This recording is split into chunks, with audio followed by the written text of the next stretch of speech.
দিনহাটা শহরের ফুটপাত দখলমুক্ত করতে অভিযান চালালো দিনহাটা পৌরসভা ও পুলিশ প্রশাসন।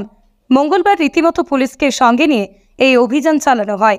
এদিনের এই অভিযানে নেতৃত্বে ছিলেন দিনহাটা পৌরসভার চেয়ারম্যান গৌরীশঙ্কর মাহেশ্বরী, দিনহাটার ডেপুটি ম্যাজিস্ট্রেট রমাল সিং বৃদ্ধি, পুরসভার ভাইস চেয়ারম্যান সাবির সাহা চৌধুরী সহ পৌরসভার অন্যান্য কাউন্সিলর এবং পুলিশ আধিকারিকগণ। এদিন দিনহাটা শহরের মেইন রোডের মদনমোহন পাড়া এলাকা থেকে এই অভিযান শুরু হয়। একে একে দিনহাটা পাঁচমাথা মোড় হয়ে চওড়াহাট পর্যন্ত রাস্তার দুধারে ফুটপাতে যে সকল ব্যবসায়ী তাদের ব্যবসার পসরা সাজিয়ে বসেছিলেন সেগুলো সরিয়ে দেওয়া হয়। পাশাপাশি পুরসভা ও প্রশাসনের তরফ থেকে ব্যবসায়ীদের জানিয়ে দেওয়া হয়, যারা এখনও ফুটপাত দখল করে ব্যবসা করছেন আগামী 24 ঘন্টার মধ্যেই সেখান থেকে সরে যেতে হবে। তা না হলে অভিযান চালিয়ে তাদের দোকানের সামগ্রী বাজেয়াপ্ত করা হবে। এ বিষয়ে দিনহাটা পৌরসভার চেয়ারম্যান গৌরীশঙ্কর মাহেশ্বরী বলেন, বেশ কয়েকবার সতর্ক করা সত্ত্বেও এখনও কিছু ব্যবসায়ী ফুটপাতে বসে ব্যবসা চালাচ্ছেন। একই কথা জানান দিনহাটা ডেপুটি ম্যাজিস্ট্রেট রমাল সিং বৃদ্ধি। তিনি বলেন, ব্যবসায়ীদের 24 ঘন্টা সময় বেঁধে দেওয়া হয়েছে, এই সময়ের মধ্যেই তাদের ফুটপাত থেকে সরে যেতে বলা হয়েছে।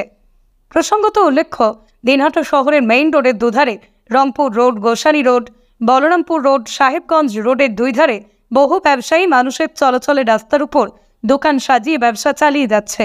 এমনকি পিছনের দোকানঘর থাকা সত্ত্বেও সামগ্রী নিয়ে অনেকেই রাস্তায় আসছেন, ফলে সমস্যায় পড়ছেন পথচারীরা, সৃষ্টি হচ্ছে যানজট। এই সমস্যা মেটাতেই পথে নেমেছে পুরসভা ও প্রশাসন। আপনার বাইক কেনার স্বপ্ন এবার হবে পূরণ, কারণ আমান হোন্ডা নিয়ে এসেছে একেবারে স্বল্প ডাউন পেমেন্টে বাইক বা স্কুটার কেনার সুবর্ণ সুযোগ। বিনা অ্যাকাউন্ট, লো সিভিল, ন্যূনতম ডকুমেন্টে আজই নিয়ে যান স্বপ্নের বাইক আপনার বাড়িতে। অতিরিক্ত ছাড় পেতে আজই যোগাযোগ করুন বামনহাট আমান হোন্ডা শোরুমে। শর্তাবলী প্রযোজ্য। যোগাযোগ করুন 9002805414। আমরা বিগত কয়েকদিন আগে এসডিও সাহেবের চেম্বারে দিনহাটা পৌরসভা, পুলিশ প্রশাসন এবং মহকুমা প্রশাসন একটি আলোচনা হয়েছিল। শহরে যারা হকার বা সরকারি জায়গায় যারা কিছুটা দখল করে রেখেছে তাদেরকে এর আগেও দুবার সতর্ক করা হয়েছে। আজকে আমরা মহকুমা প্রশাসন, পৌর প্রশাসন এবং পুলিশ প্রশাসন যৌথভাবে সকলকে শেষবারের মতো আমরা সতর্ক করলাম। এরপরে আমরা অ্যাকশন নিতে বাধ্য হবো এবং মোটামুটি এর আগে যে দুইবার সতর্ক করা হয়েছে তাতে মোটামুটি অনেকটা ঠিক আছে। সকলে সহযোগিতা হাত বাড়িয়ে দিয়েছেন এবং যারা কিছুটা সমস্যা করছেন তারাও আশা করি আগামী 24 ঘন্টার ভিতরে নিজ নিজ জায়গায় চলে যাবেন। না হলে আমরা পৌরসভার পক্ষ থেকে আর 24 ঘন্টা পর করা অ্যাকশন নিতে বাধ্য হব। আরও কাউন্সিলর মেম্বারদের সঙ্গে আমরা গতদিন মিটিংয়ে ঠিক করেছিলাম যে যেখানে যেখানে অতিক্রমণ আছে ফুটপাথের উপরে, যেগুলো দিয়ে আমাদের ট্রাফিক জ্যাম হয় আর অনেক আনলাইসেন্স টোটো চলে, এগুলোর বিরুদ্ধে একটা ছোট অভিযান, একটা ছোট ওয়ার্নিং দেওয়া হয়েছে আজকে। তো অনেকেই কমপ্লাই করেছে, অনেকে আছে যার পার্মানেন্ট স্ট্রাকচার আছে, সেগুলো হয়তো তাদের সময় লাগবে নিজেদের তুলে নিতে। তো তাদেরকে আজকে আমরা অনুরোধ করেছি, অনেককে তুলেও দিয়েছি। তো আশা করি কি আমরা দিনহাটাকে একটা সুন্দর ট্রাফিক যাতে চলাচল ঠিক থাকে সেরকম একটা পরিস্থিতিতে নিয়ে যেতে পারবো, আর যাতে হকাররা যারা ব্যবসা করছে তারাও নিজস্ব জায়গায় কাউকে ডিস্টার্ব না করে ব্যবসা করে সেরকম একটা পরিস্থিতি তৈরি করার জন্য যেরকম আপনারা জানেন যে ইনস্ট্রাকশন এসছে সেই মতো অবস্থায় আমরা সেটা চালিয়ে যাচ্ছি।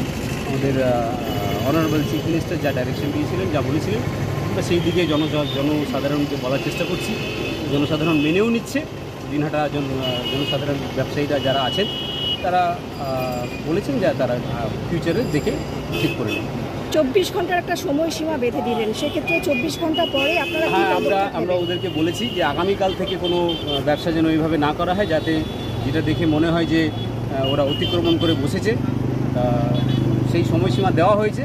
তারপরে ওদেরকে ওরা যদি না তুলে নেয় তাহলে মিউনিসিপ্যালিটির তরফ থেকে আমরা একটা ড্রাইভ নেব, সেই জিনিসপত্র ওরা যদি না তুলে নেয় তাহলে আমরা সেগুলো তুলে নেওয়ার ব্যবস্থা করব।